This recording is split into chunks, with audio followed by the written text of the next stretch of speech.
The Lord be with you. A reading from the Holy Gospel according to Luke.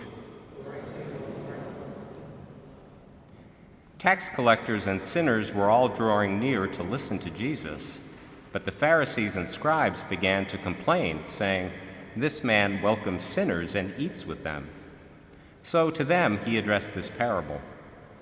What man among you, having 100 sheep and losing one of them, would not leave the 99 in the desert and go after the lost one until he finds it? And when he does find it, he sets it on his shoulders with great joy, and upon his arrival home, he calls together his friends and neighbors and says to them, "Rejoice with me, because I have found my lost sheep."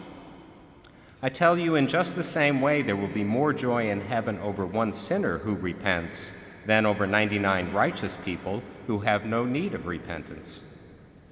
Or what woman, having 10 coins and losing one, would not light a lamp and sweep the house, searching carefully until she finds it? And when she does find it, she calls together her friends and neighbors and says to them, "Rejoice with me, because I have found the coin that I lost." In just the same way, I tell you, there will be rejoicing among the angels of God over one sinner who repents.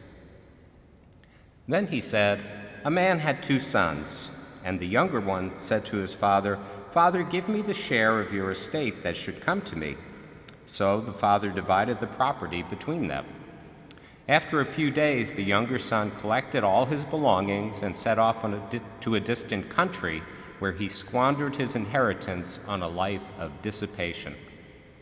When he had freely spent everything, a severe famine struck that country, and he found himself in dire need. So he hired himself out to one of the local citizens, who sent him to his farm to tend the swine. And he longed to eat his fill of the pods on which the swine fed, but nobody gave him any. Coming to his senses, he thought, 'How many of my father's hired workers have more than enough food to eat, but here am I, dying from hunger? I shall get up and go to my father, and I shall say to him, Father, I have sinned against heaven and against you. I no longer deserve to be called your son. Treat me as you would treat one of your hired workers.' So he got up and went back to his father. While he was still a long way off, his father caught sight of him and was filled with compassion. He ran to his son, embraced him, and kissed him. His son said to him, 'Father, I have sinned against heaven and against you. I no longer deserve to be called your son.' But his father ordered his servants, 'Quickly, bring the finest robe and put it on him. Put a ring on his finger and sandals on his feet. Take the fattened calf and slaughter it. Then let us celebrate with a feast, because this son of mine was dead and has come to life again. He was lost and has been found.' Then the celebration began. Now the older son had been out in the field, and on his way back, as he neared the house, he heard the sound of music and dancing.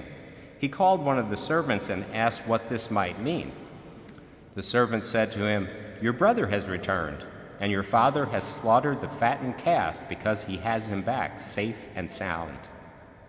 He became angry, and when he refused to enter the house, his father came out and pleaded with him.